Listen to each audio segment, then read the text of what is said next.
I was asked to talk about a moment when I felt my heart being strangely moved or burning within me. If I had been asked to talk about this same topic when I was in second grade, this would have been very short. I felt it every time I went to church, every time I stood on my chair so I could sing along with Mum, every time I sat next to the labyrinth listening to the hymns, although I would have described the feeling differently. It felt like my heart grew, like it expanded to hold the entire church and sometimes the entire world. I'm not sure when I stopped feeling that way. I was about 12 when I realized, and I wondered if having your heart stay the same size no matter what you sang was one of those side effects of puberty that nobody bothered to tell you about. Even at the labyrinth, my heart didn't grow. I got used to it. I figured I'd been lucky to feel it at all and just focused on living my life.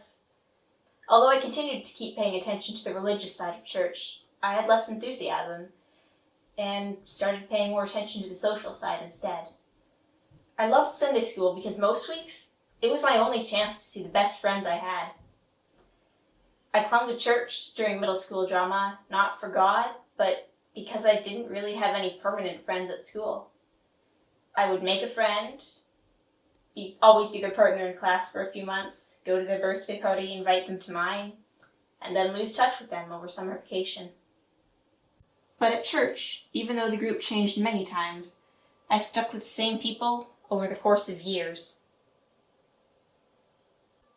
Slowly, my Waterloo North friends graduated from their elementary schools and moved to Rockaway Mennonite Collegiate. I, meanwhile, went to Sir John A. Macdonald, or as its student call it, SJAM. Every few conversations at church, I heard stories of teachers, plays, and classmates I knew nothing about. I got to know friends of friends just by what I'd heard secondhand. I became a part of Rockaway's production of 1984 without attending a single rehearsal. I had reasons for why I didn't attend. I would never see the people at SJAM if I moved to Rockaway, whereas I could see the people at Waterloo North no matter what school I went to because I went to the same church as they did. I couldn't walk to Rockaway. I had already chosen my courses for next year, but I slowly ran out of reasons. Last September, I was connected to the Rockaway group's online chat. I got to know people I'd heard about. I grew closer to the friends I already had. At first, I thought that this was enough. I knew them online. I didn't need to get to know them in person, but as the years wore on, I went to Rockaway for a shadow day, and I met them. I saw the stories they were posting about their classes, and began to realize that I wanted more out of school than I was getting. I wanted to have friends. Last January, I transferred to Rockaway. Immediately, I was surrounded by friends. Every day of the week, I could count on being near people I knew, people I loved, who loved me back. I laughed more often. I started to get more involved with their projects, their relationships, their lives, and they with mine. Then one day, I was at chapel. I was sitting in a row that my group has essentially claimed as our own. We stood to sing the unofficial Rockaway anthem, My Soul Cries Out, and it did. Without my realizing it, my heart had opened up, and now it grew to hold the whole school and the whole world.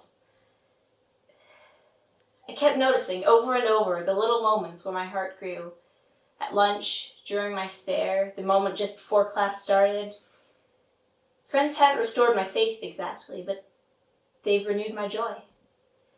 Even as March drew to a close, leaving me isolated, I stayed connected.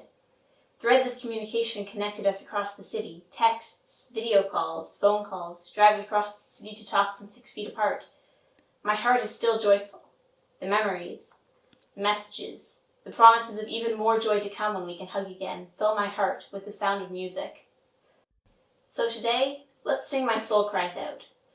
Let's sing apart and yet together. Harmonize with everyone we wish were here. Remember the happy times of face-to-face communication and know the joy of connectivity, even from a distance.